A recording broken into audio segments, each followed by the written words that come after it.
Hey, what's going on, YouTube? It's Belton here. Today, by vote, based on what you guys voted for on the community section of my channel here, we are going to be doing a deep dive on PoEconomics. The topic of this video is going to be understanding wealth in Path of Exile. We're going to be talking about different strategies and secrets that wealthy players use to outperform the rest of the player base. As you can see up here, in the past week, I've been able to gather 75 mirrors raw. This was relatively easy to accomplish, and we did so through a difference of series and techniques and implementations that perhaps won't necessarily translate if I just tell you exactly what I did. However, by laying a groundwork in terms of the principles and philosophies, I suppose, that I approach the game with, and that also many other people who have habitually high performing outcomes or who are successful will also use.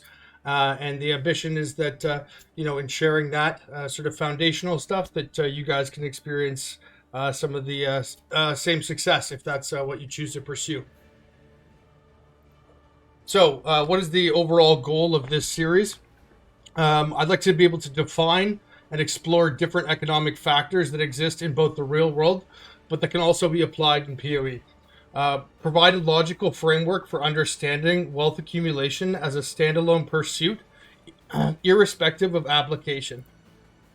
Furthermore, I'd like to provide insights into the behaviors of the habitually most successful players.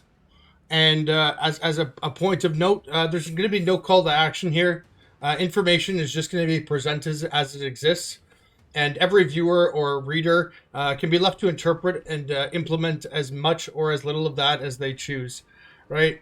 I happen to be the way that I am, and I'm not going to change, right? And so, a lion's got to eat.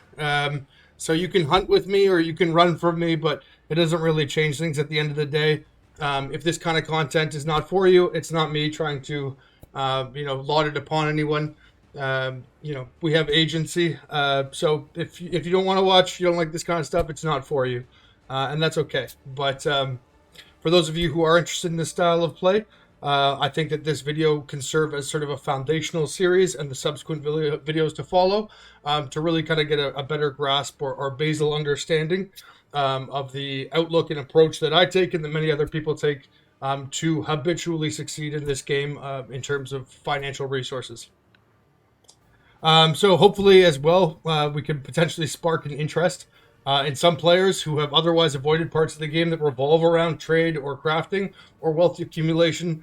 That's another stated intention here with this video and the ones to follow. So we're going to go over some format stuff here. What I'll be doing is providing some basic economic terms or definitions that exist in the real world. On the subsequent slide, or after a couple of slides, I'll then explain how that tangentially applies in Path of Exile, or if it even does. In some cases, they don't. There are obviously a lot of situations of overlap, but some situations where they don't particularly apply, so we'll try to distinguish between those. And we'll try to provide different examples of, and where they're applicable, of different economic phenomena and conditions. Then, as I mentioned, the series itself, as well as the video itself, actually, will be progressive. So each subsequent slide and each subsequent video will build upon the topics or topics that we have covered previously. The earliest videos and slides will be foundational. So with this first video here, we're going to be just laying sort of a groundwork that will be concluded through demonstrations and implementations and very specific historical examples of the concepts discussed. And in the long run, like as I mentioned, each one will build upon itself, and hopefully by the end of it, you'll get to a point that you have that basal understanding to inform your decisions going forward. So here are the variety of topics we're going to be discussing in today's video. I'm not going to read them all out loud, but as you can see, we've got a lot to dive into here. So first off, what is currency? Currency is just a standardization of money in any form that is in common use or circulation and that is used as a medium of exchange. There are three major categorizations of currency in the real world. These are fiat, commodity, and representative. Currency in PoE functionally operates in the same way as it does in real life, as it is a standardized medium of exchange or a representative token for barter. So what is a fiat currency? A fiat currency refers to something that is not backed by anything and therefore it has no intrinsic value. It's typically given a designation, for example, legal tender, I mean, U.S. bills, right? And this will usually be given by a governing body as a way to legitimize its use case. So what's fiat currency in Path of Exile? There aren't really actually many forms of fiat currency in Path of Exile. Now that's obviously subject to change in the future. The implementation of gold in Path of Exile 2 could potentially be interpreted as such, depending on how, again, it gets rolled out. However, given the fact that they have said it will be necessary to facilitate different aspects of trade, it will have some use case or intrinsic value outside of being just a representative token for barter. So as it stands, there's not really too many situations of that. Now, a commodity currency is a type of money whose value comes from the material of which it is made. Commodity currencies consist of objects having value or use in of themselves, which you refer to as intrinsic value, in addition to their value in buying goods. So examples in the real world might be gold or silver or other different types of similar commodities. Now, what is a commodity currency in PoE? Almost every type of currency in the game actually would fall under this category. The major forms of currency in terms of mass adoption or as standardized use, what you might refer to as the gold standard, will be chaos orbs, divine orbs, or mirrors of Kalandra. These are the sort of three levels of implementation in which items will typically be priced. And so on top of representative value, they can each be consumed or used to perform a task or function. For a chaos orb, it'll randomize the modifiers of a rare item. For a divine orb, it'll randomize the values on the modifiers of an item within the same tier. And a mirror of Kalandra can create an exact copy of the item. While these three currency types are the most widely used, the dozens, if not hundreds at this point, of other different currencies would similarly fall into the same category. Now, what is a representative currency? A representative currency is a medium of exchange that represents something of value, but has little to no value of its own. So this would differ from fiat currency, which has zero material backing, in that it must have something of intrinsic value supporting the face value. So in the real world, this might be like gold-backed certificates or bills. When the U.S. was on the gold standard, it would be, if you have $100 or $100 of gold, right? And you could exchange either the currency itself, simply at a store or whatever, and receive change in currency, or you could take that to a bank and exchange that note for an actual, whatever the material backing it was, in that case, gold. So in Path of Exile, how does this exist? Well, there's several different types of currencies that could fall into this category, but seldom are they mass adopted. A divination card would probably be the best example, as they represent a fractional share of an item or a currency if traded singularly. In full stacks, they represent the same thing in its entirety. So, for example, you could have a House of Mirrors card, which by itself can't actually do anything, right? However, if you get 9 of them, that can be exchanged for an actual mirror itself. And so it is somewhat representative of a larger item, and therefore it does have some underlying value.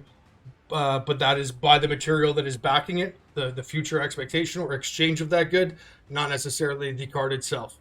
Other items that might be similarly categorized, although there would be some caveats to this, might include sanctum relics, fragments or omens, and other similar things.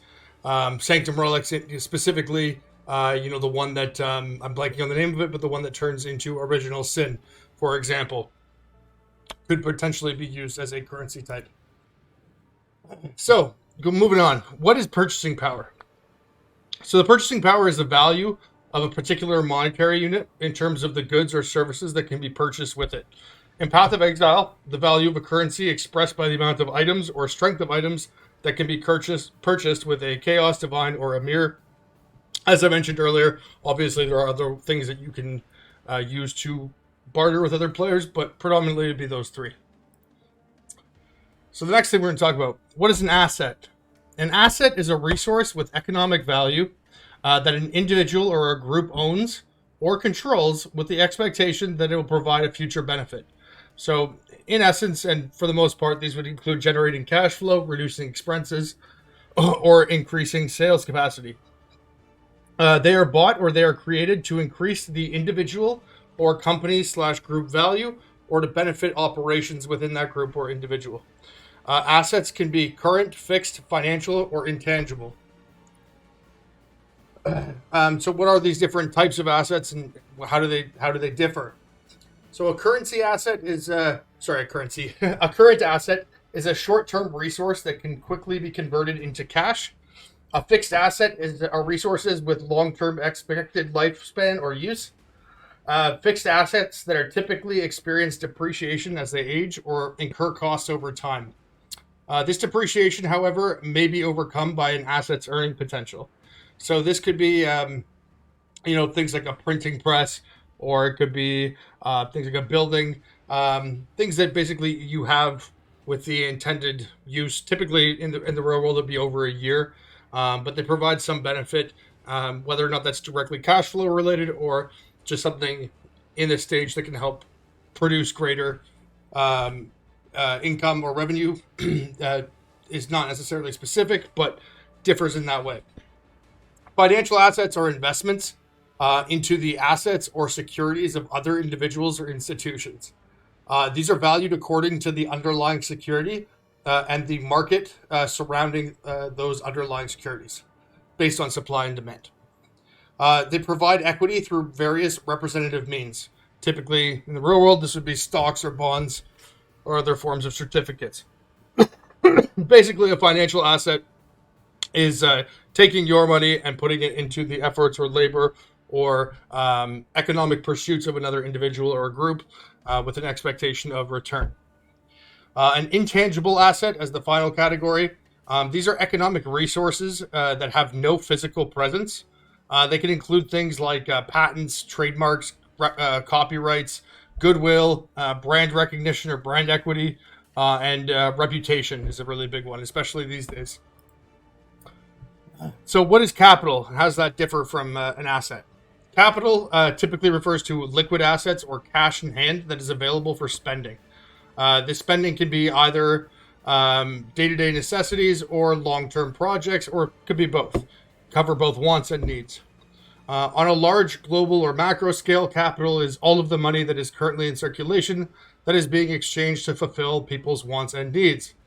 Capital can be a measurement of wealth and a resource for increasing wealth. Individuals hold capital and capital assets as a part of their net worth, and companies have capital structures. The capital structures are mixtures of different types of capital, which we'll now explore. The major ones would be debt capital, equity capital, working capital, and trading capital. These are going to be used for daily expenditures within that company or that group. So what is debt capital? Debt capital is borrowed money. The most often means of this in the real world would be borrowing from banks or other financial institutions. But you may also include friends, family, online lenders, credit card companies, or anything else, anyone who's willing to engage in that agreement with you. Typically, you must have an active credit history in order to... Sorry. Oops. Forgot to DND here. You must have an active credit history to obtain debt capital, which is going to require regular repayment with interest. And so these interest rates typically will vary depending on what you are actually borrowing and as well as your credit history. Now, working capital, the second type. This refers to current assets minus current liabilities, or in other words, liquid capital assets that are available fulfilling daily obligations. This is a simple calculation that is done through two assessments: your current assets minus your current liabilities, and your accounts receivable plus inventory minus accounts payable. Equity capital will be the third type. And equity capital can either be public or private and will usually be structured in the form of shares or stock. Public equity is raised by listing the company's share on the stock exchange, and private equity differs only in the fact that it is raised amongst a group of closed investors. Trading capital is the final category, and it is the amount of money that is allotted or allocated to an individual or to a firm to buy and sell various securities. It is a means of operation, and its purpose is to carry out profitable returns through a variety of different trade optimization methods. So in the real world, this would be primarily financial institutions, investment firms, brokerages, basically rather than producing something, either a service or a manufacturing or more conventional lines of uh, that a business would go through, they are using currency to generate currency or money to generate money. And so trading capital would be the access to money that they have, making sure that you have stocks of liquidity, diversification across different asset classes, etc. So by looking at different capital structures of a business or an individual or an economy, um, one can evaluate how effective they are in using their resources. So that's the primary ambition there. And so, how does this translate to PoE? So, what would capital be, and what would assets be in the terms of Path of Exile? So, capital could be defined as raw currency, crafting materials, gear, fragments, maps, and pretty much anything that's tangible within the game. A cornerstone of PoE's philosophy has always been the ability to trade almost everything within the game, allowing for a multitude of ways to barter in order to fulfill individual wants and needs. Now, I say pretty much everything because, recently they've added a couple things that are fall outside of this. Those would include the Sanctum relics, for example, and gold. Sanctum relics from the League in Sanctum, they were not tradable, so they were ones that you had to self farm. However, for the most part, pretty much everything within Path of Exile can be sold, exchanged for some token of barter, and that token of barter can be used to trade for what you want. It is one of the, again, most foundational and sort of core elements of the game, along with, the gem system, the incredible levels of depth and diversification and access to different ascendancy classes, character classes, passives, and whatnot. Really, the core function or core competency of PoE has always been the multitudes of ways in which it can be enjoyed, and the endless possibilities and creativity that can come thereafter. So that also obviously applies to their economic philosophy, and for myself, it's one of the things that I've really enjoyed the most about this game.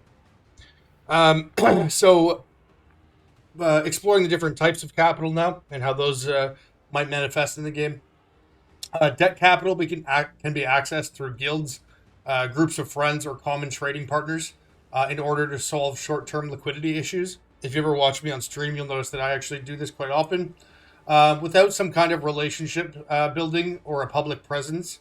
However, developing strong credit will be rather difficult for the average player. Now, obviously, you don't have a credit score or anything like that in PoE, but really just how much do people trust you and how reliable are you to repay debts? What level of confidence do your debtors have with you that you will be able to satisfy the terms of that debt or that agreement, either in terms of interest or the principal amount itself. Now, working capital can be accessed in a nearly infinite amount of ways. Careful consideration for the liquidity of different types of items is an important consideration here. But anything that pretty much shows up on the bulk buying tab can be sold almost instantly. Niche crafts or like multi-mirror synthesis items or double corrupted unique items or whatever, those might take some time. That being said, though, again, since everything can be traded, working capital is relatively easy to access.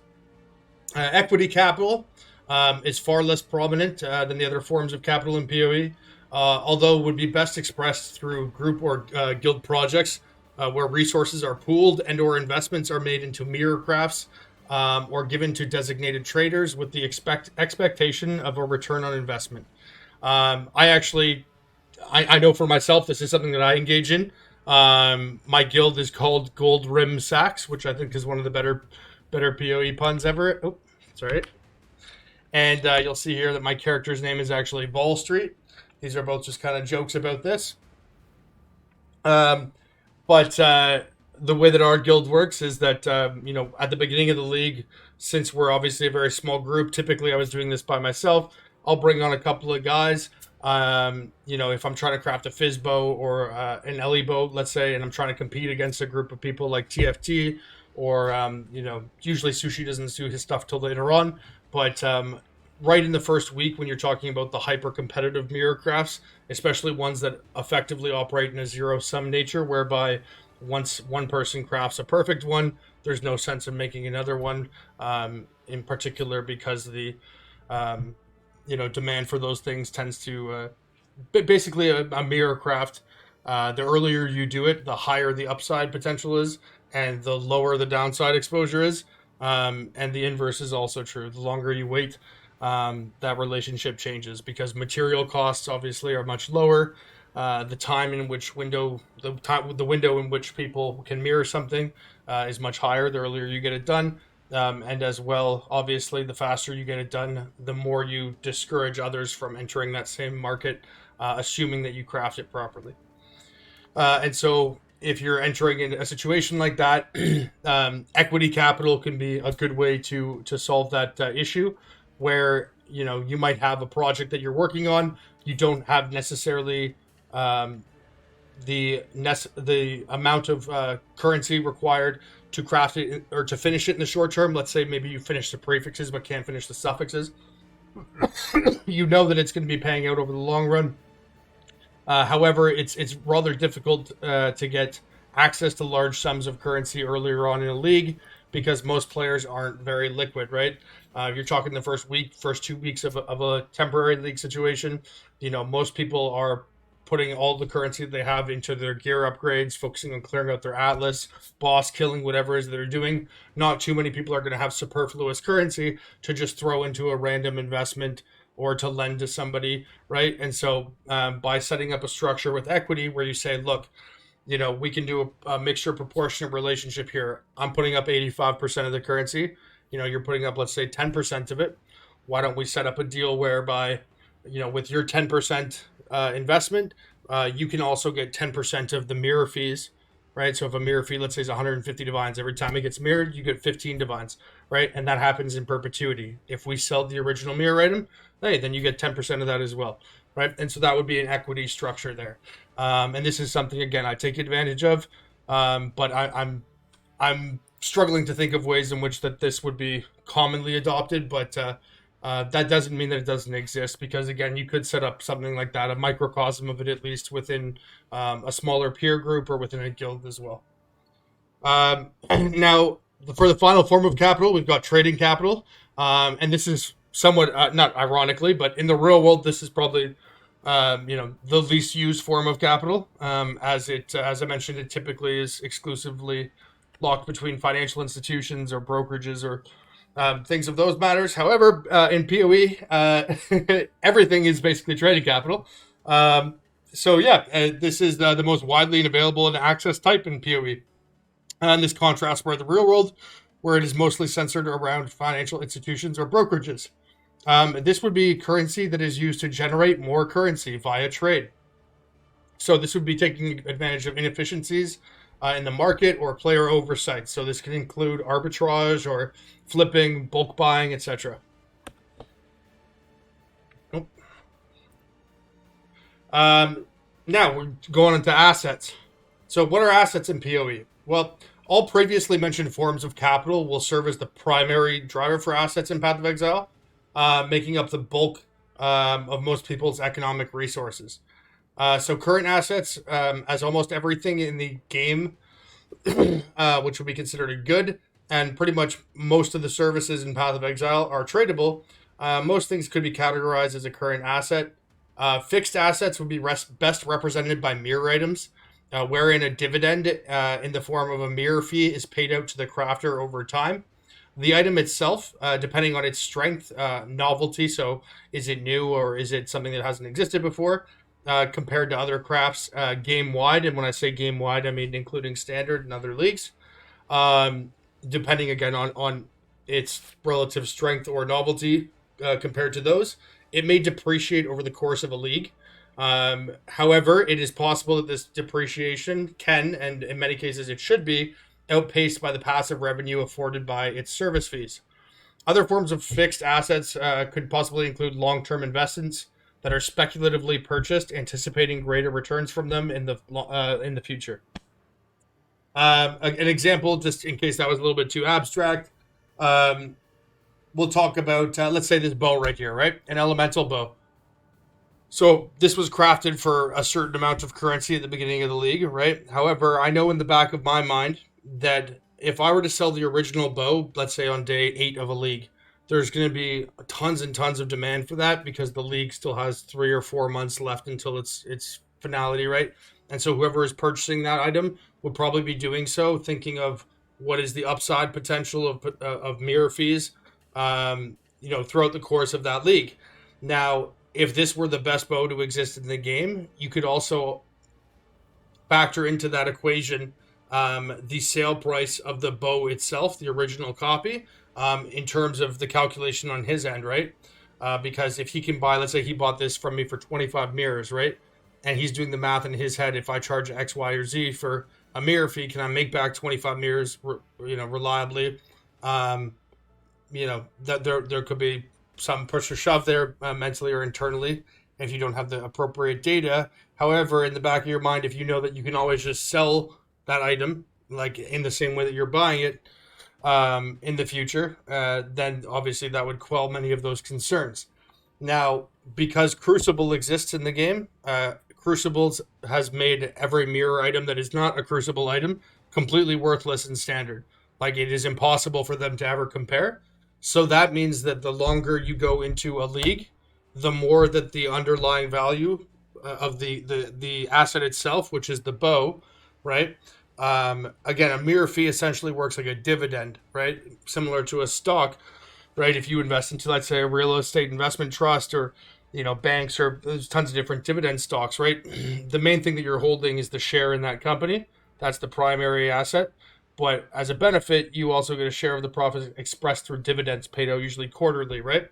And so a mirror fee is kind of a benefit to help absolve the cost, or recuperate some of the cost. And if you're doing it properly, hopefully profit a little bit, based on the exorbitant expenses, difficulty, and time put into it, on the production level. Um, and when you take away the intrinsic or core value of the asset historically, which has been the item itself, right, that obviously becomes a different calculation. And so one of the things I've noticed for myself and for many other people is that since most people are going to predominantly go to mirror a weapon as their first choice if they have a mirror, as they tend to be the most impactful item for most builds. Obviously, there's exceptions, even on very high-end builds, like an armor stacker, for example, has to use replica Dream Feather. That's one of the most expensive builds in the game, but it's forced to use a unique weapon, so naturally that's not going to be their first choice. But for most builds that are not using a unique item, if they can mirror an item, the first one will be a weapon.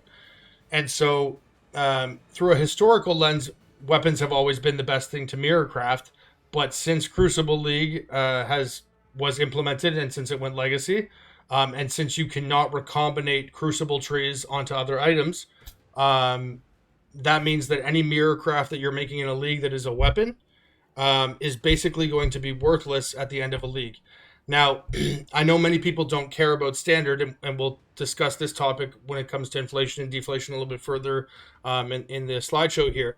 But regardless if you care about standard, the further you get into a league, the more that is going to be a background consideration for someone who might buy, especially a very, very high ticket item, right? It's a phenomenon that I sort of colloquially refer to as the standard price point equilibrium, which is just basically a fancy way of saying that, like, the closer you get to the end of a league, the closer the prices in both standard and league are going to migrate towards one another, right? And so, if this bow is not, I mean, it wouldn't be worthless, but yeah, it wouldn't be anywhere worth anywhere near what it costs to craft, in standard, because in standard you could outperform this bow with basically any Crucible bow, right? And so, because of that, you're forcing yourself to be in a position where if you are crafting a mirror weapon now, if you're crafting a mirror weapon and you either want to break even or you want to profit, and you are doing so through legitimate means, or means where you're not cheesing it, right? So, crowdfunding something or just given handouts or whatever it is, obviously that operates outside of this. That's a different consideration. The incentive structures there are completely different. But in terms of implementing this for the average player, if you're going to do a mirror craft, the way that you justify this typically in terms of the upfront cost is that you want to craft the best item possible to incentivize as many mirror copies as possible so that you can recuperate the costs associated with such a strong item on the back end. And again, this was always sort of underwritten by the value of the core asset, which was the craft itself. But because that is no longer a long-term possibility because of crucible weapons, and also legacy mods as well. You got +1 arrow, although crucible and +1 arrow don't exist, but it does exist on different item types outside of weapons as well. It just means that you have to be more considerate. Again, this is only if you're looking at it from the perspective of long-term profitability, or whether or not it's a good investment strategy or a good use of your time within the lens of wealth accumulation. Your only focus should be, okay, if I craft this now, can I generate enough in mirror services and enough is there a large enough demand for those mirror services that I can at least break even on that investment, right? Because the depreciation we mentioned here in terms of fixed assets and how fixed assets, will implement themselves in PoE, is again singularly best represented through mirror crafts. And this is also the highest stakes form of this. And so I think it's important to understand that in particular as it pertains to weapons, because they tend to be the most expensive crafts on top of the most desirable. All right.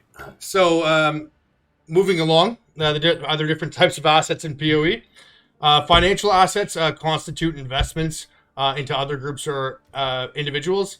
Unless you're crowdfunding in PoE or working with a trader or group, or potentially investing into mirror crafts with some equity, that scenario I just explained a few minutes ago, these largely are not going to be present for you in the game.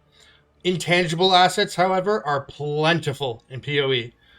Reputation, goodwill, access to group play, understanding how to access information. So if there's something that confuses you, rather than just being stuck and avoiding it, knowing that you can go check on Craft of Exile, or knowing where to go on POB, or knowing how to use Awaken Trade, knowing how to do all these different things, these are all 100% assets in terms of the sense, in the sense that they can help produce positive valuations or economic growth, even though they are not material in of themselves and aren't tangible, right?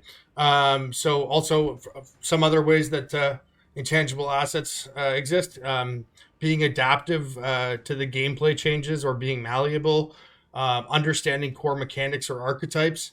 And these are all different ways that you can value or benefit economically without necessarily a material possession of something. And that, again, is the big distinguishing factor between an asset and just capital itself.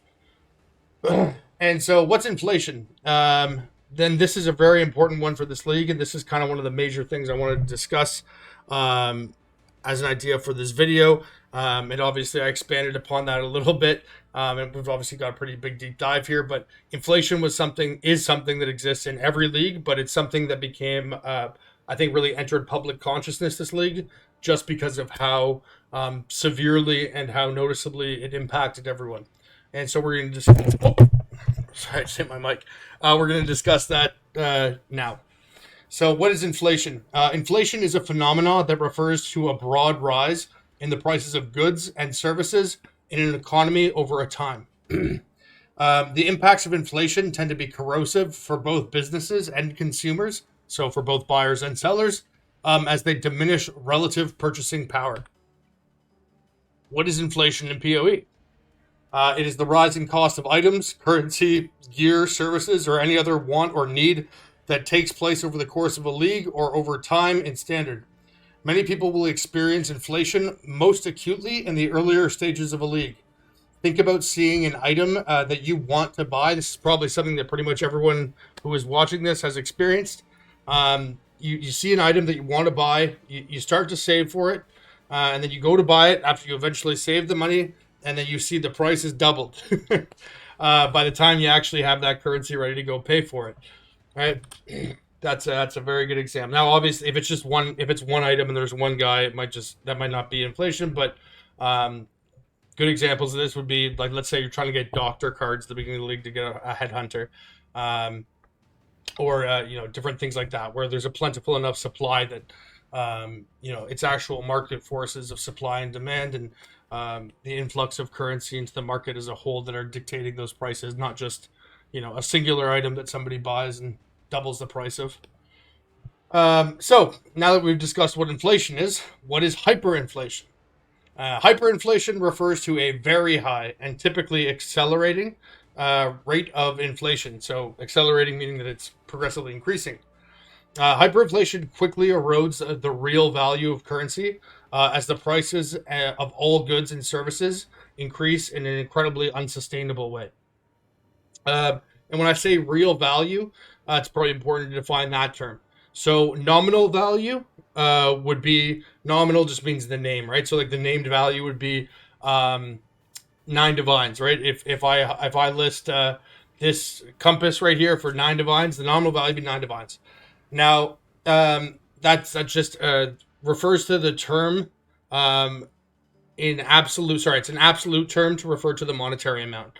Now, real value differs from this as it's considered and it's measured against the actual goods or services for which it can be exchanged with at a given time. And so it looks at the relationship between the price and the price of whatever the currency is and the price of what it can afford. So, for example, I'll give you a good one here. Hyperinflation in Path of Exile principally is no different than that in the real world. However, rather than being an outlying phenomena that is indicative of economic hardship and a cause for turmoil, it is actually pretty much baked into the experience of just about every brand new league, as we have a hard reset on the economy where all participants will begin from zero. In the first weekend and several days of the league, there is a rapid and increasing cost increase in the value of pretty much every single good in the game. Not every good, however, as the influx of currency rapidly occurs and scarcity of currency is rapidly diminished. The real value of currency, however, is not necessarily eroded in the same way as it is in real life. This type of hyperinflation can most acutely be experienced in game following a popular video guide or a post that demonstrates a broad-reaching but otherwise novel way to generate currency that is mass adopted in a very brief time. Right, so when we talk about hyperinflation, where it acts in a more insidious way like it does in the real world, it's not necessarily going to be at the beginning of a league, although that does occur. You would most acutely like, for example, when I made a video recently about the how you can craft 12 passive 12% damage with two-handed weapon cluster jewels, and because a bow is considered a two-handed weapon and it does not say two-handed melee weapon, you can basically craft that two-handed weapon cluster in the exact same fashion with the exact same mods that you can craft the bow cluster. But when I made the video, it was 80 chaos for the base, the item level 84 base for the two-handed weapon one, versus 25 divines for the bow one, even though in practice they're the exact same. I remember looking 18 hours after I posted that video, the price on PoE Ninja as well as on Trade, because PoE Ninja works off the API, which does not necessarily activate live, and it's also far more subject to price manipulation. So always double check this, but it had gone up to 5 divines. At the time, the price of chaos was 180 to 1, which meant it went from 80 chaos to 900 chaos, right? That is a situation where hyperinflation is occurring, right? Now, the causality there was because it was a novel way to generate currency, one that had a surge in demand, and obviously the supply couldn't keep up. And for a few days, there was a rapid and rapidly accelerating rate of inflation that was not sustainable. Now, naturally, as most things do that are caused by an acute instance like that, it corrects itself. The market will correct itself. People forget supply increases. A video tends to get 50% of its total viewership, let's say in the first 48 hours it's posted. Then, it falls back in the algorithm, less people see it, etc., etc. And so that would be a situation where hyperinflation in PoE would experientially have the same kind of impacts as it might in the real world in terms of detriment to people who are purchasing it or who are losing purchasing power relative to the asset itself in terms of real value. But again, if you appropriately can recognize and plan around these things, there's no reason why you should ever fall into that trap. As it's defined for just a basic economic principle, though, naturally it doesn't occur in real world because it's not like January 1st each year. Okay, what's your resolution? All right, everybody, Musk, Bezos, tournament, big boys. We're starting from zero. Hard reset time. No, it doesn't work like that, right? Like you have generational wealth and you have stability of countries and infrastructure, and depends on what line of business you're in, and you know, things like labor unions and domestic and blah blah blah. There's all these other economic factors. PoE is obviously differs from the real world in that sense, and so even though we do experience hyperinflation, every single league, again, the implementation of it in terms of detriment are wildly different, although there are, again, specific niche instances where that does occur. So what are the causes for inflation? What are the main reasons why this happens? And there's four primary drivers, which we're going to discuss now. So cost push inflation is the first one. And cost push inflation occurs when the prices rise because production costs increase. For example, raw material costs and the cost of wages or labor. The demand for goods is unchanged while the supply of goods declines due to higher costs of production. As a result, the added costs of production are passed on to the consumers in the form of higher prices for the finished goods. And now, what is demand pull inflation? Consumer confidence tends to be high when unemployment is low and wages are rising. This leads to more spending. Economic expansion has a direct impact on the level of consumer spending in an economy, which can lead to high demand for products and services. As demand for a particular good or service increases, the available supply decreases. When fewer items are available, consumers are willing to pay more to obtain them. The third cause for inflation is just built-in inflation, which also sort of, as a secondary to that, can be caused through rising wages. So built-in inflation occurs when enough people expect inflation to continue in the future. As the price of goods and services rise, people might come to believe that a continuous rise in the future will happen at a similar rate. Because of these shared expectations, people might start to demand higher wages in order to anticipate the rising prices that they are expecting in the future and to maintain a certain expectation of standard of living. Increased wages result in higher costs for businesses, though, which might just go ahead and pass those costs on to the customer.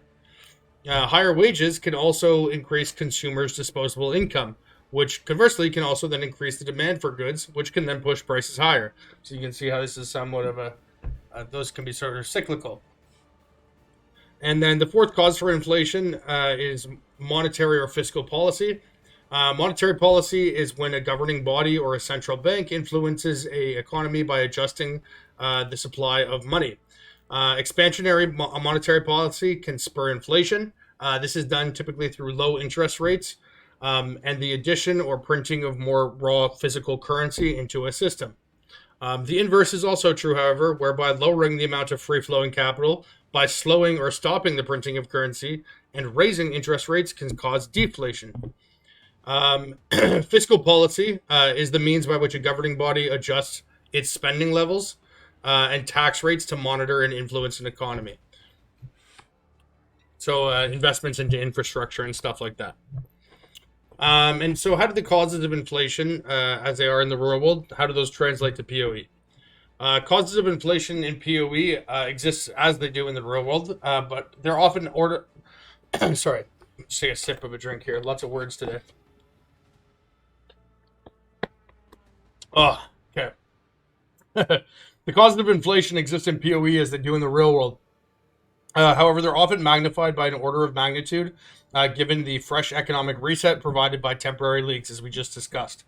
These inflationary measures are dictated by a wide variety of factors, none so great, though, as the inevitable influx of currency introduced at the start of each league, which is an element of PoE that differs and entirely diverges when compared to the real world.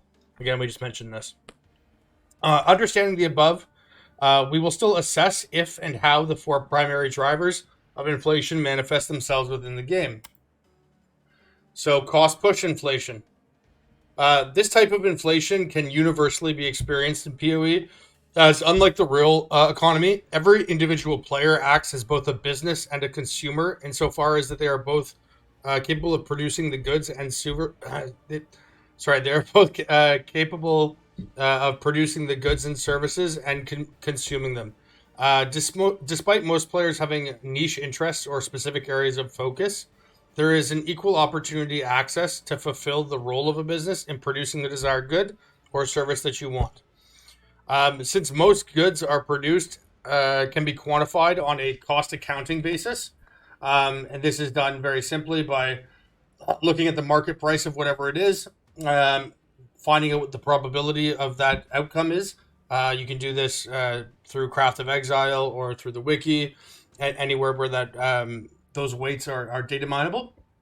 And then you multiply that by the material costs and then subtract the outcome of probability times material cost from the market price, right? And this will give you an average cost to produce, right? This average cost is typically the largest contributing factor to the eventual sale price of an item. Now, usually there's some markup to account for variance and to account for the time put into it, right? But that process of pricing something where you're simply doing a calculation of what it took to produce is referred to as cost accounting, and because of that, that's obviously cost post inflation.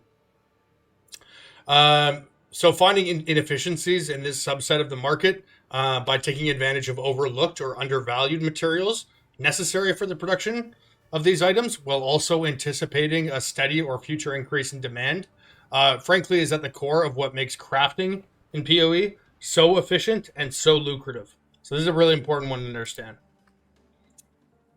And then demand pull inflation in PoE is when a certain highly sought after items or currencies become scarce relative to the increasing demand for them.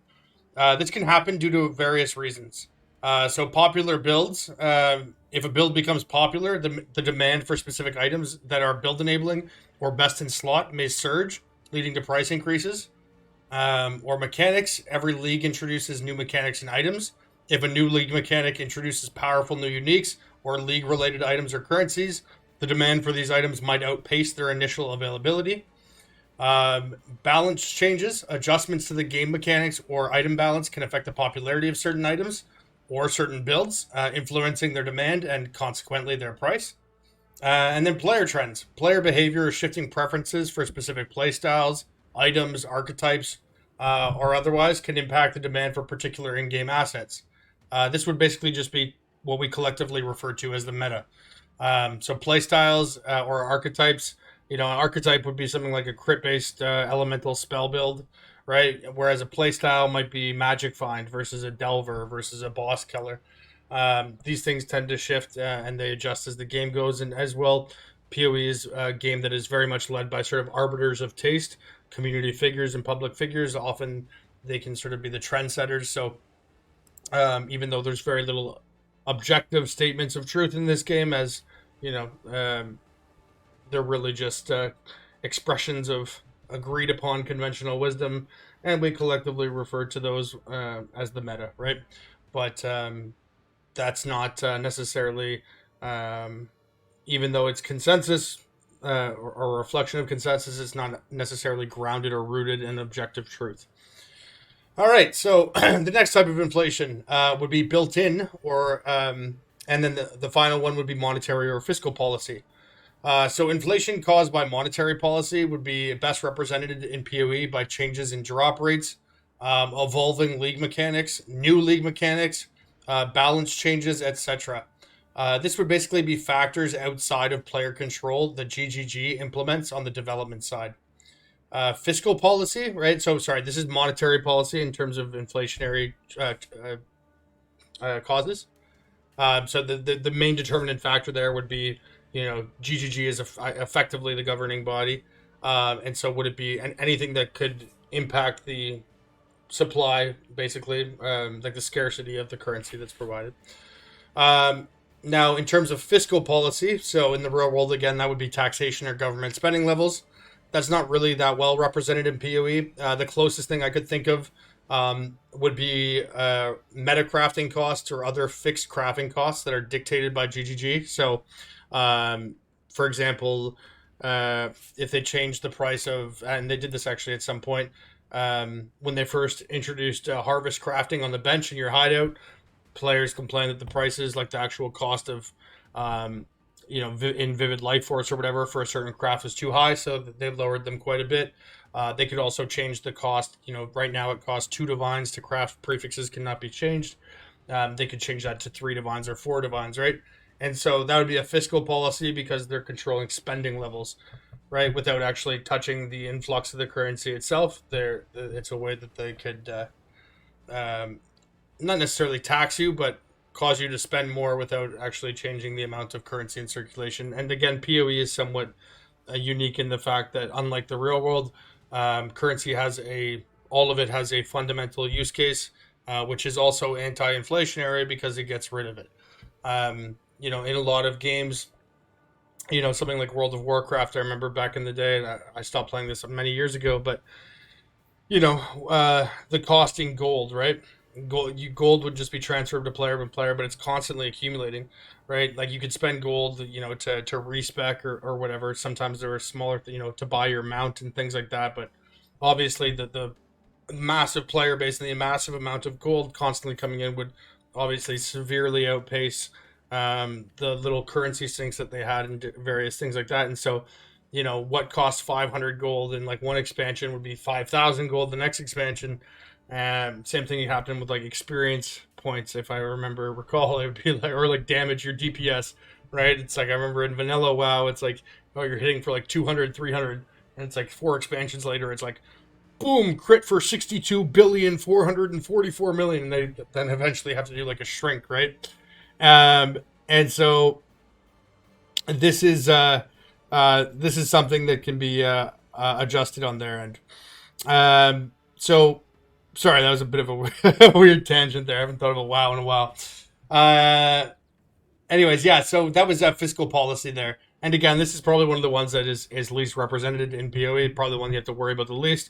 However, if you do see that there are certain things that are adjusted in terms of their costs that are fixed, that are put in by GGG, that would be inflation caused by fiscal policy. So built-in inflation, on the other hand, is a nearly universal experience in Path of Exile. As the price of things goes up, people tend to operate under the assumption that trend will continue forever. So many players will wait to sell things expecting a higher price in the future. Really good example of this is like if somebody finds a mirror on the first day of the league or the second day of the league, there's not that many people, right, proportionate to the player base at large, that would be like, I'm going to sell this for 60 divines or 70 divines, right? They know that the price of that, right, the inflation that's occurring is likely to increase, and so they might hold off, expecting that increase or that price hike to continue into the future. And so that would be an example of built-in inflation. But due to the constant influx of currency in the economy at large, at a far greater pace than which it can be spent or consumed, the sentiment expressed there is actually largely true. However, it doesn't account for different catalysts that exist outside of that. These include player drop-off, right?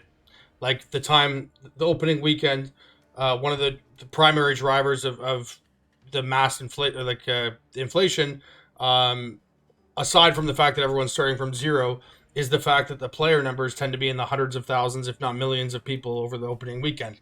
Right now, only a week or 2 weeks later, you might have 40% of that overall number. And obviously, it changes league to league, but naturally, if you expect there to be the same amount of raw currency entering the system, 3 weeks into the league as the first weekend, you'd be delusional, especially because, as I mentioned, and as you all know who'd be watching this, currency itself can be spent and dissipated, right?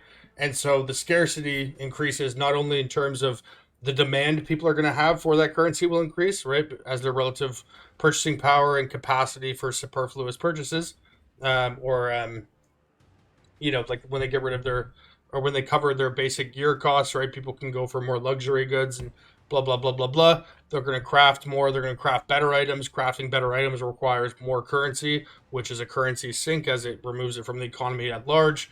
The people who are farming, whatever, and actually putting that currency into the system, that's dropping off because player numbers are going down. The proportionate relationship between people farming maps and people crafting for currency, etc., that changes. Like that weighting, right, as a relationship between the two things would be changing. These are all factors that would influence inflation or deflation in some cases that perhaps are not necessarily considered. Other things that are not considered perhaps by built-in inflation calculations would be surge prices in the market, meta transitions, the influence of standard on league prices, and nearing the end of temporary leagues, where there might be things that are time sensitive, like challenges, or also the fact that because many people don't care about standard, they don't act as a rational consumer within the market. So things that are like kind of YOLO or gamble oriented. So things like locus of corruption to double corrupt stuff, or harvest gambles. Typically, the material supplies for those tend to have pretty high price hikes towards those periods of time because, again, most people, there are not most people, there's a large percentage of the subset. Sorry, there's a large subset of the player base that does not act as a rational consumer in the sense that they're not interested in their long-term stability or financial security because they don't give a shit about standard.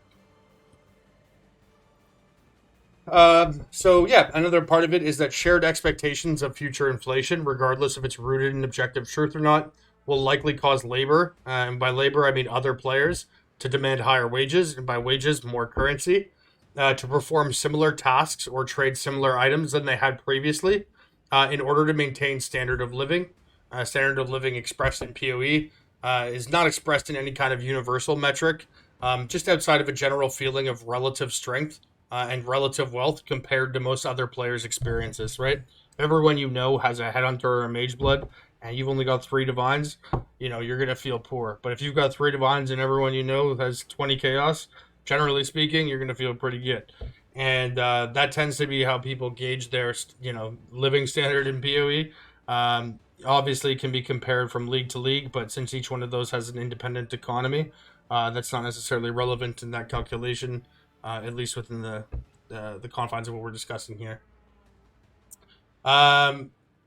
The higher cost, the higher cost will get passed along to crafters, right? Map runners, boss farmers, etc., who are then going to take these higher costs that they experience from the labor, which I defined as the other players who are, running maps and supplying the material goods, right? The higher costs that they're charging will get passed along to the crafters, the map runners, the boss farmers, etc., who are buying their items, who in turn are going to pass their higher cost back to their customers, which creates a cycle of inflation. Higher wages, which I define as the cost of material goods that are farmed, will also increase the disposable income of the people who farm them, right? And so this is going to increase the demand for the items that are being crafted with the materials that are being supplied by the people who are farming them, because they're going to have more superfluous currency, right? And if your primary focus is going to be mapping and whatnot, and you're getting higher amounts of for the because on with built-in inflation, so you're getting higher rates on the presumptive basis that inflation is going to continue, so you're making more than you did previously, right? You're now going to have a higher capacity to buy things. But if you're someone who is generating their currency through mapping, right, that means that you're likely going to go to the trade site to buy whatever it is that you want. And the people that you're going to be buying them from are the same people who just had to pay you more for the goods cost to produce it, which means, even though you're making more, you are going to have to pay more. And in some cases, in a perfect balance, it could actually be the same person. Now, the symbiotic and interdependent relationship between farmers and crafters could theoretically be harmonious and balanced, as I was just sort of alluding to. However, the distribution of crafted items versus the distribution of farm materials are completely non-equitable and favor crafters by an order of magnitude. like massively. Um, and what I mean by this, just as a TLDR, even though we're going to get into distributions in a bit, um, is that right? The phenomena I was just discussing, where there's the shared cost and the shared price, because the economic system tends to be, those people get more, which means the people who buy them charge more. They sell it back to them who pay more, and that could theoretically balance itself out. However, for every 10 people that are farming materials, there's one guy crafting items, right? And so if you're to look at the people who are generating wealth through crafting versus the people that are generating wealth through farming, even if the numbers are equal, per capita, it would be much higher to the crafter side, right? Because like a Pareto distribution in many things, basically, the upper 20% of people produce 80% of the outcome. And then, if you look at like the upper 9%, it produces 40%, blah, blah, blah. It's basically just saying the most productive people are so much more productive, proportionate to the subset that they represent. We don't need to go into that detail on that there, but it is something to consider. So now that we've covered inflation, what is the opposite of inflation? And the answer to that, fairly obviously, is deflation. Deflation, conversely, is the decrease in the general price of goods and services. Deflation occurs when the inflation rate falls below zero, which would be a negative inflation rate. In contrast to inflation, which reduces the value of currency over time, deflation increases it. This allows for more goods and services to be bought than before with the same amount of currency. So what is deflation in PoE? Deflation is the relative price of a desired good goes down, or in other words, the same amount of currency can be used to buy more of a desired item or service. This can be triggered by a variety of factors, including interleague price differences. The standard price of an item tends to be a driving factor the closer to a league comes to its end, as a subset of the player base looks for arbitrage opportunities. Another way that can be triggered is that the demand for an item retracts at a faster pace than the supply. This is a particular note early on in leagues with league starter items, or those which are considered transitional or entry level. For example, the price of a 6-link is a very, very low supply, day 1, 2, and 3 of a league, and the demand is massive, almost universal. But that demand is fleeting, and the supply only increases, which causes massive deflationary shifts. Deflation can also occur when a strategy, methodology, or resource that was being widely used as a means to generate currency is nerfed, misrepresented, or does not meet expectations of the community at large.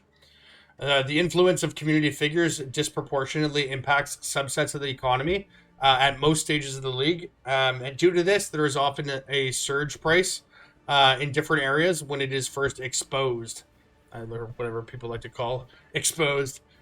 This knee-jerk reaction, though, is almost always met with a subsequent market correction. Now, we're going to talk about wealth and income, what the differences are. So income refers to the revenue streams from wages, salaries, interest on a savings account, dividends from shares of stock, rent, profits from selling something for more than you paid for it. Income figures do not include the value of homes, stocks, or other possessions. Now, wealth is an individual. The wealth of an individual is defined as net worth. Net worth is expressed as a calculation of your total assets minus your total liabilities. And liabilities refers to things that you owe or have borrowed, and assets are things that you own or are owed. What is the difference between the two? So differences in human capital can lead to differences in economic outcome. In the majority of cases, education and pertinent skills determine how likely a person is to find and to hold a job that pays good wages. The flow of money from wages is the most important source of income for most people. Over time, regular income from employment allows people to own assets. These would be things like a home, a house, or having a diversified financial portfolio, retirement savings, etc. The totality of those assets is called or referred to your wealth. And so how would this be expressed in PoE? Income in PoE would be best expressed via currency per hour calculations. The means in which that rate is calculated are largely irrelevant as long as they are repeatable.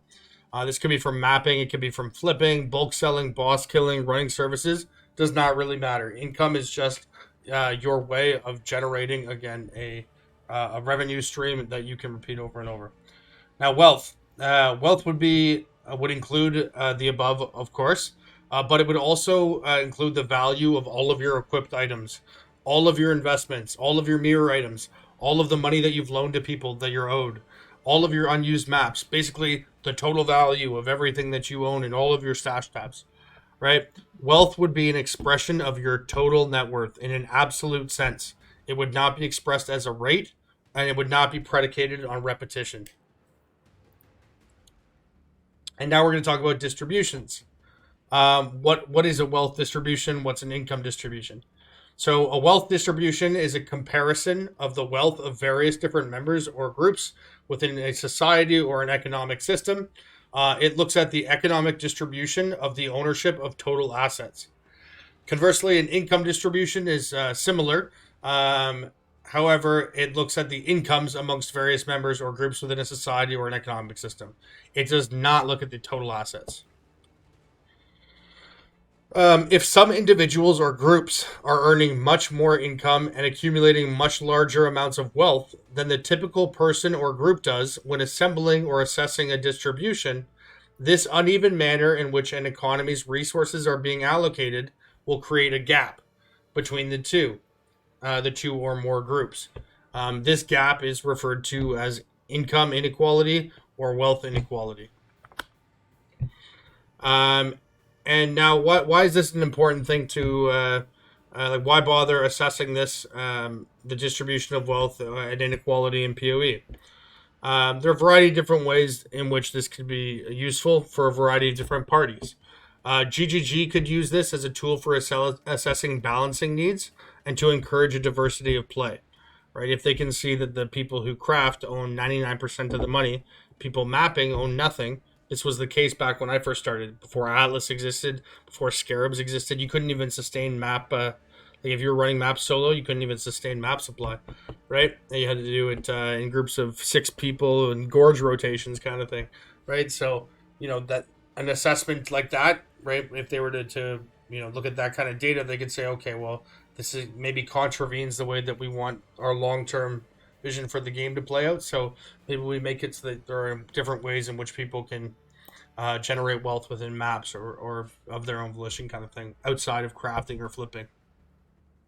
What's another way that it could be looking at a distribution could be useful?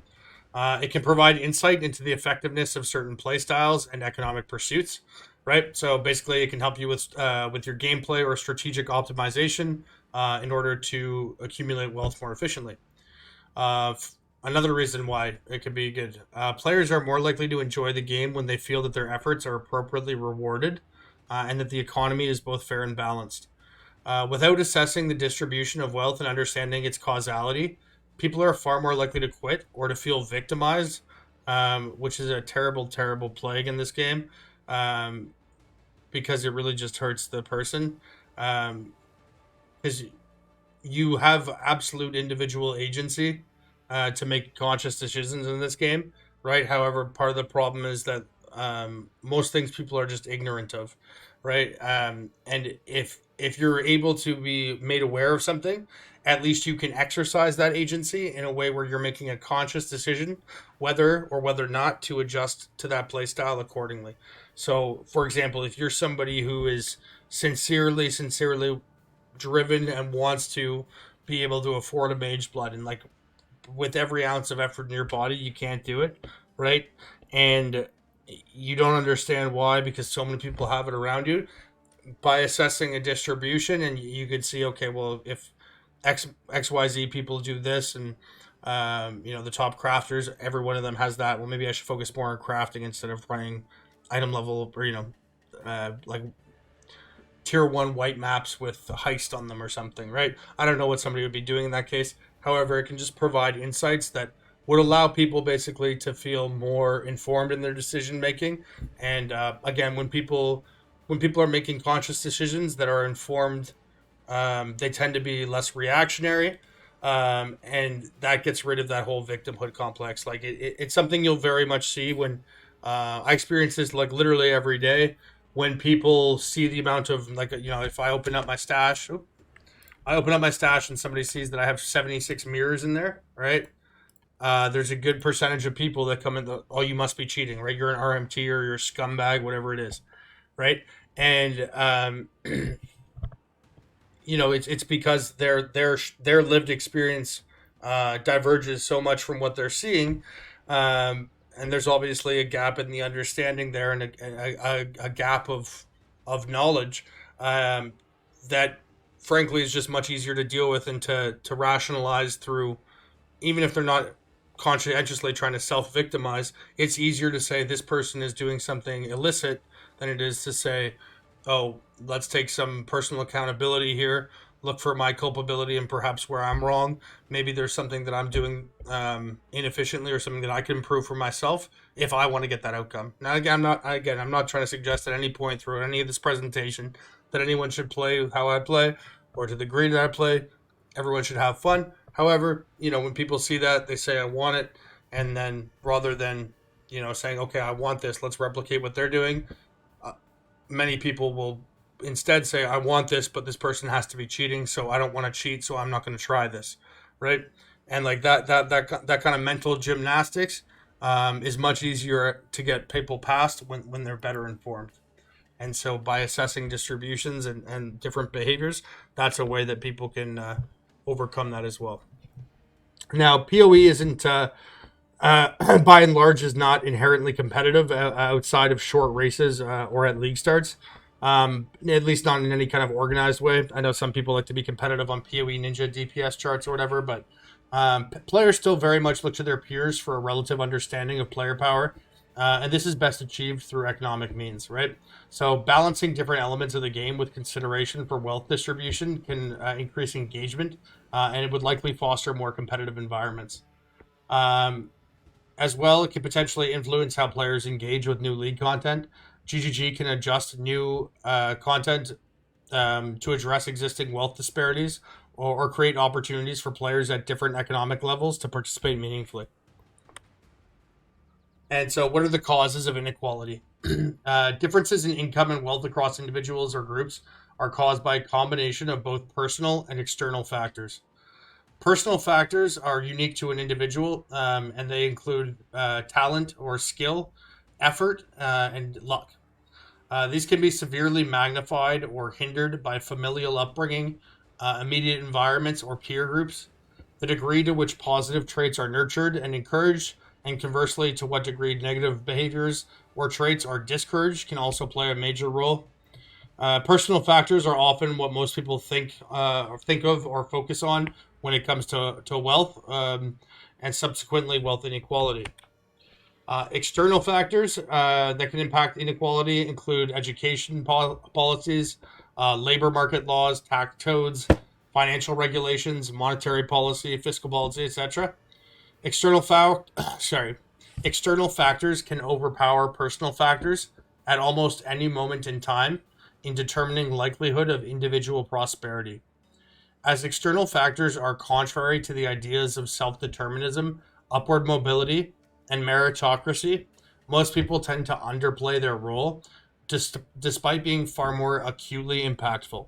And what I mean by that is that obviously, anyone that's a driven person that wants to succeed wants to operate under the basic assumption or idea that the harder you work, the smarter you work, the more that you know, the more that you invest into personal growth, into personal success, the better your outcomes will be. Right? You be based on the measure of your merit. Right?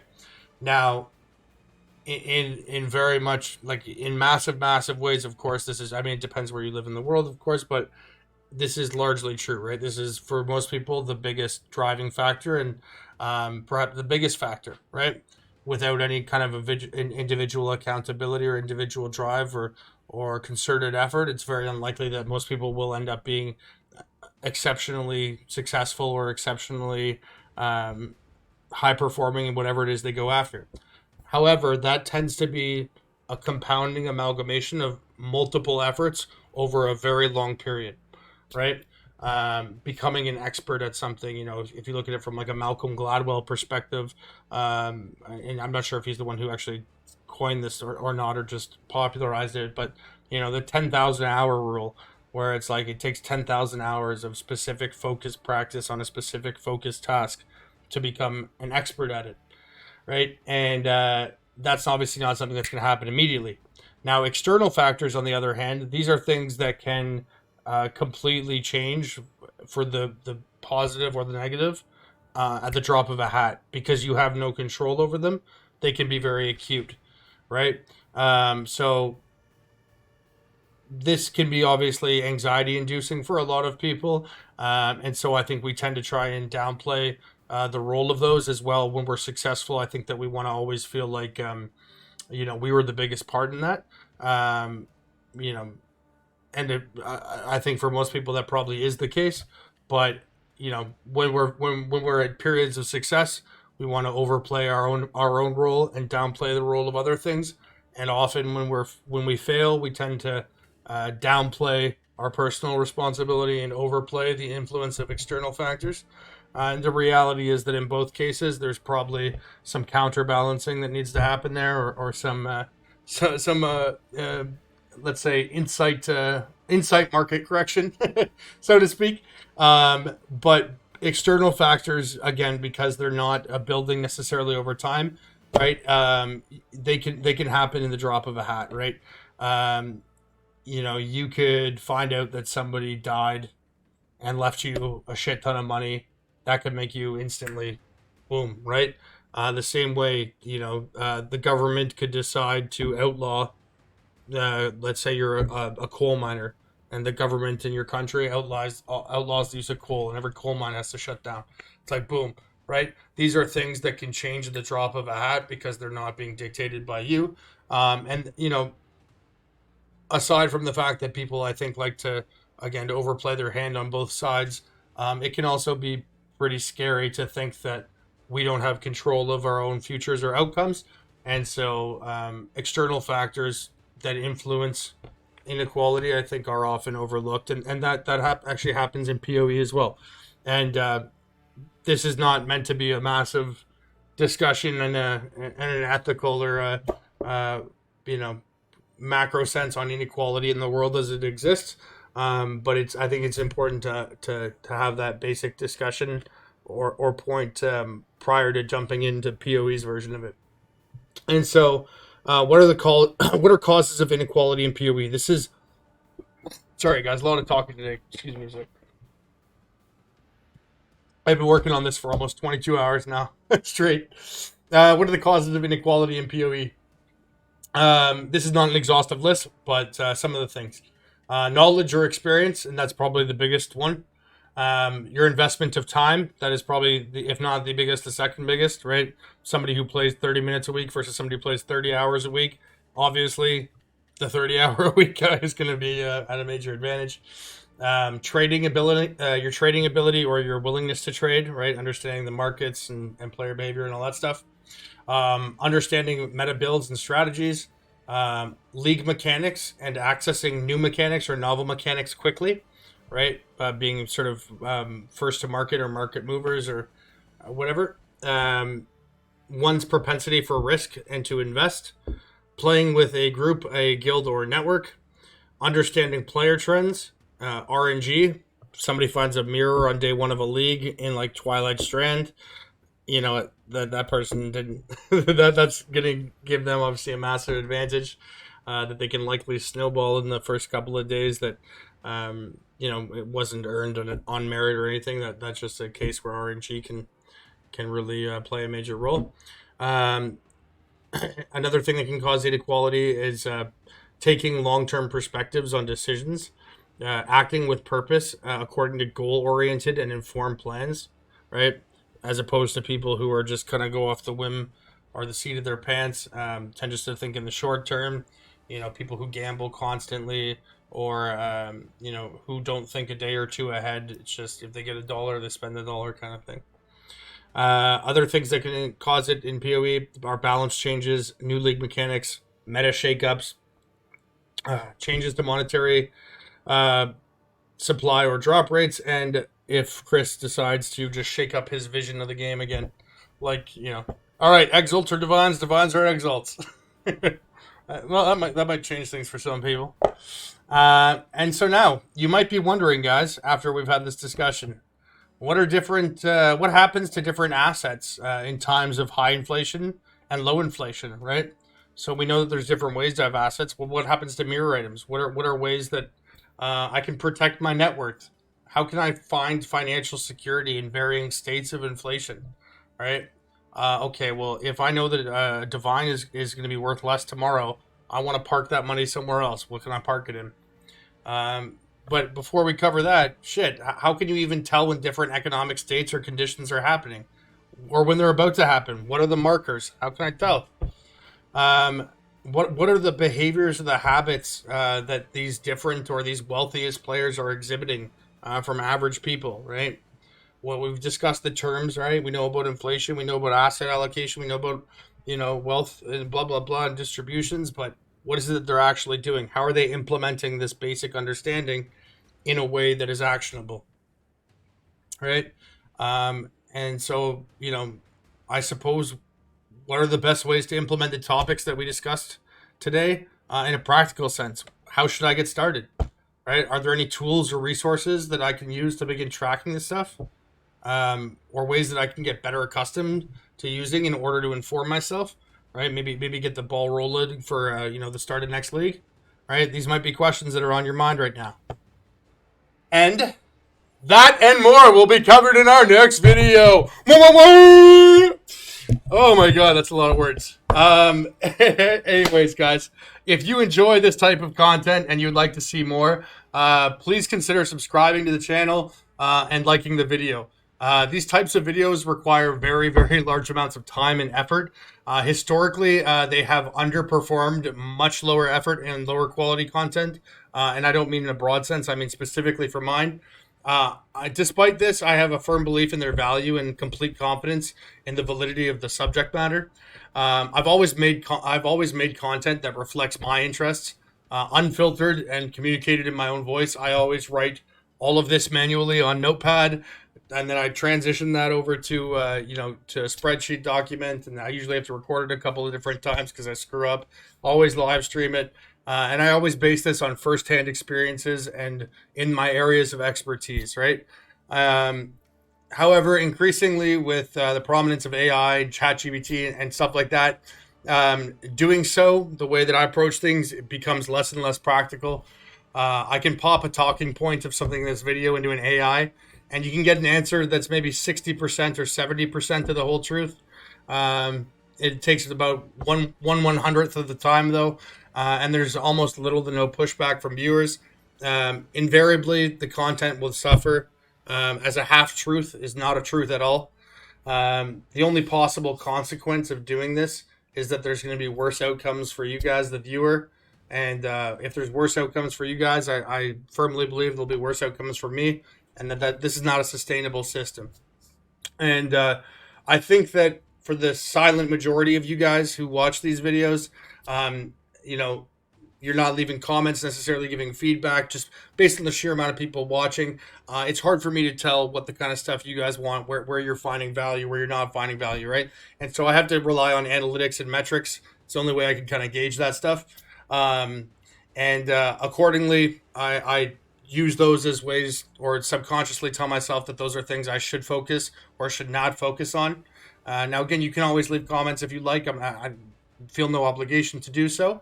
But if there's ever anything that you see me put out that resonates with you or that you really don't like, feel free to share that with me because it's important to know. As I said, with the with these kinds of videos, it can take me upwards. Like today, for example, I worked. I think we're approaching 22 hours now on this video just to put that together. Looking at the other kinds of deep dive videos I've done in this vein, they aren't received that well typically, at least in terms of just looking at analytics. Maybe it's off-putting to some people. Maybe it's too information dense. Maybe it's too long. These are all things I'd love to know if it's the case. But just given that the the exorbitant amount of effort that they take compared to the other ones. It's not in terms of looking forward in the long term.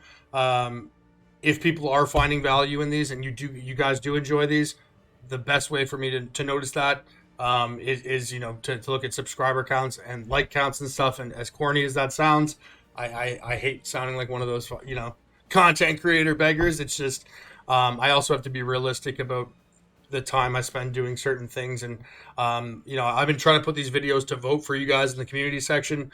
This was the topic you guys said you want to cover. As I said, we've got some next things to transition into. And, I think it's important to say that nonetheless, and regardless of whatever I just said, I really do appreciate you guys. I am still very much excited by this game and by what most people would consider to be work or arduous or taxing, right? I consider that to be a great privilege. So thank you for affording me that. And it's super meaningful to me. And I'd just like to be able to know where I should focus my efforts so that, you guys can find value in the same way that I do. So let me know if you enjoyed the video. I'll leave a little link for a subscribe button up above here. And I think I'm just trying to think about where the formatting is in these YouTube videos. I think I'll leave a playlist like up in this area kind of thing. And it'll show different videos that I recommend. I made a playlist called Belton Recommends, and that'll just give you other kind of sort of foundational videos like this, because I do have a lot of content out there. So it's about a list of my like 10 or so favorite videos that I think if you're a new viewer that might provide the most kind of value to you on a ground up basis. Anyways, guys, thank you for watching. God bless, and I will see you on the next one. Belton out.